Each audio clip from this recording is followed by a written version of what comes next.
Bu hikoyani qanday boshlashni ham bilmayman. O'sha tunning xotirasi meni ta'qib qilaveradi.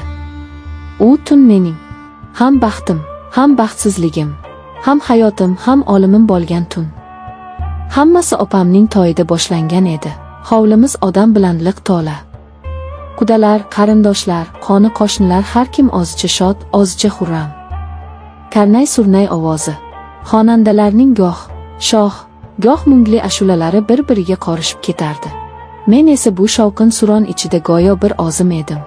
Odamlar orasida yurar, kulimsirar, kim bilandir gaplashar edim-u, ammo xayolim butunlay boshqa yerda edi. Xayolim hovlimizning narigi burchagida oz tengqurlari bilan suhbatlashib turgan ikki yigitda edi.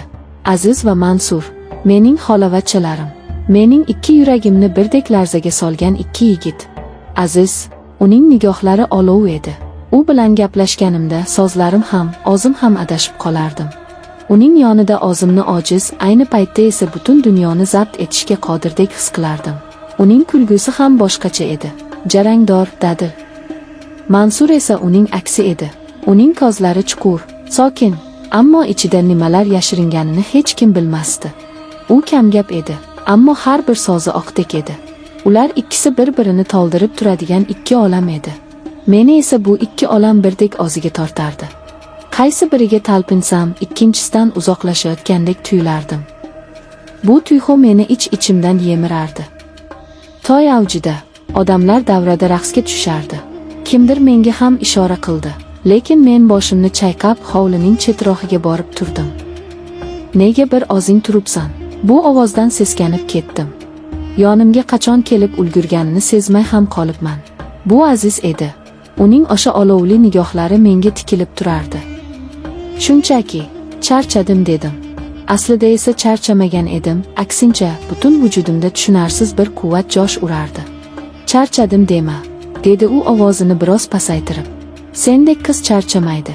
Sen olovga o'xshaysan, yoqasan, kuydirasan, lekin hech qachon ochmaysan. Uning bu so'zlaridan yuzimga qon yugurdi. Nima deyishni bilmay qoldim. U esa tobora yaqinlashardi. Bilasanmi, men seni qanchadan beri kuzatib yurganimni, dedi u. Har safar ko'rganimda aqlimdan ozay deyman. Nega buncha go'zalsan? Uning qo'li yelkamga tegishi bilan butun tanamga tok urgandek bo'ldi. Qarshilik qilishga na kuchim, na xohishim bor edi. Aksincha, butun vujudim shu lahzani qanchalar kutganini anglab yetdim. Uning nigohlariga tik qaradim. Uning ko'zlarida o'zimning aksimni emas, balki olovni ko'rdim. Meni o'z domiga tortayotgan ulkan bir gulxanni. Shu payt orqadan kimdir keldi. Ikkimiz ham chochib tushdik. O'girilib qarasam, Mansur. U bizga qarab turardi. Uning yuzida na hayrat, na g'azab alomatlari bor edi. Bir muddat uchalamiz ham jim qoldik. Faqat uzoqdan kelayotgan musiqa ovozigina bu holatni buzib turardi. Men nima bo'lishini kutib dahshatga tushdim. Hozir janjal boshlanadi deb o'yladim. Hozir hamma narsa barbod bo'ladi. Ammo kutganimdek bo'lmadi. Endi men ikki olov orasida qolgandek edim. Men ketishim kerak, dedim ovozim qaltirab. Mansurning qo'li bilagimdan tutdi. Shoshma, dedi u, biz sendan hech narsa so'ramaymiz. Faqat shu yerda bo'l. Bu so'zlarda qanday ma'no borligini tushunmadim, lekin qimirlay olmadim. Go'yo ikkala tomondan ikki qudratli magnit meni o'ziga tortib turgandek edi. Aziz qo'lini yelkamdan olmadi. Mansur esa bilagimni qo'yib yubormadi. Men ularning o'rtasida butun dunyodan uzilib qolgandek turardim. Ularning nigohlari bir-biri bilan to'qnashdi va men bu nigohlarda na raqobatni, na nafratni ko'rdim. Faqatgina men uchun menga bo'lgan tushunarsiz, ammo qudratli bir tuyg'uning aksini ko'rdim. Yuringlar, dedi Aziz bir payt o'rnidan turib. Bu yerda shovqin. U qo'limdan tutib meni yetakladi. Rustam ham bizga ergashdi. Qayoqqa ketayotganimizni so'ramadim. So'rashga hojat yo'q edi. Men shunchaki ularga ergashdim. Biz hovlining eng chekkasidagi eski omborxonaga kirdik. Bu yerga odatda hech kim kirmasdi. Ichkarida eski-tuski narsalar, qoplar taxlab qo'yilgandi. Havoda chang va quruq yog'och hidi kelib turardi. Aziz eshikni ichkaridan yopdi. Ichkariga derazadan tushayotgan yulduzlar nuri xira-shira yorug'lik berib turardi. Shu yorug'likda men ularning yuzlariga qaradim. Ikkalasining ham nigohi menga qadalgan edi. Bu nigohlarda iltijo, ehtiros, mehr va yana allanimalar bor edi. Men nima bo'lishini bilar edim va men bunga tayyor edim. Yo'q, men bunga tayyor emas. Men buni xohlayotgan edim. Butun vujudim bilan, butun borlig'im bilan shu lahzani istayotgan edim. Bu tunning qolgan qismi tush kabi o'tdi. Tushunarsiz, chalkash, ammo aql bovar qilmas darajada hayajonli va shirin bir tush. Men go'yo ikki xil musiqani bir vaqtning o'zida tinglayotgandek edim. Azizning otashin ehtirosi, uning shiddatli harakatlari meni yoqib kuydirsa, Mansurning muloyim shivirlashlari, ehtiyotkor teginishlari ruhimga malham bo'lardi.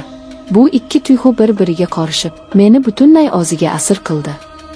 Men kimning quchog'ida ekanimni farqlay olmay qoldim. Ular go'yo bir butunga aylangandek. Men esa shu butunning markazida edim. Men nafaqat jismonan, balki ruhan ham ularga taslim bo'lgandim.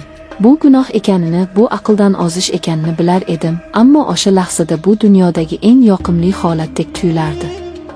Men o'zimni hech qachon bunchalik tirik, bunchalik kerakli his qilmagan edim. Har bir hujayram bilan yashayotganimni his qilardim. Bu lahza abadiy davom etishini xohlardim.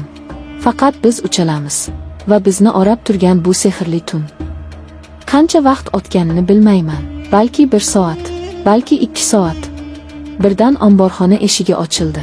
Biz uchalamiz ham tosh qotdik. Eshik tirqishidan tushayotgan yorug'likda bir sharpa ko'rindi. Bu onam edi. Qo'lida patnis. Patnisda bizga atalgan choy va shirinliklar. U bizni chaqirib topolmagach, shu yerga kirgan bo'lsa kerak. U bir lahza bizga qarab qoldi. Uning ko'zlari avvaliga hech narsani tushunmadi. Keyin esa uning ko'zlarida avval hayrat, keyin ishonchsizlik, so'ngra esa men hech qachon, hech kimning nigohida ko'rmagan dahshat ifodasini ko'rdim. Onamning yuzi oqarib ketdi. Lablari pirpirab nimadir demoqchi bo'ldi, ammo ovozi chiqmadi.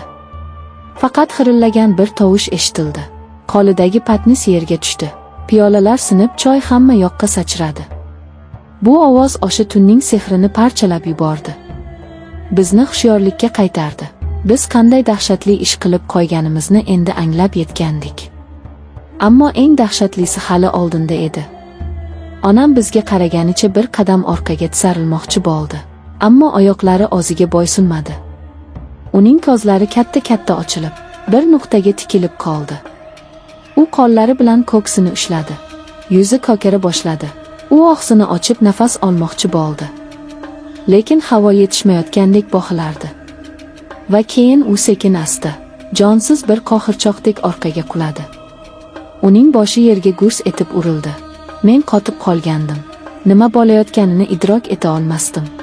Aziz birinchi bo'lib o'ziga keldi. "Xolajon!" deya baqirib yubordi va onamning yoniga otildi. Mansur ham yugurdi. Men esa joyimdan qimirlay olmadim.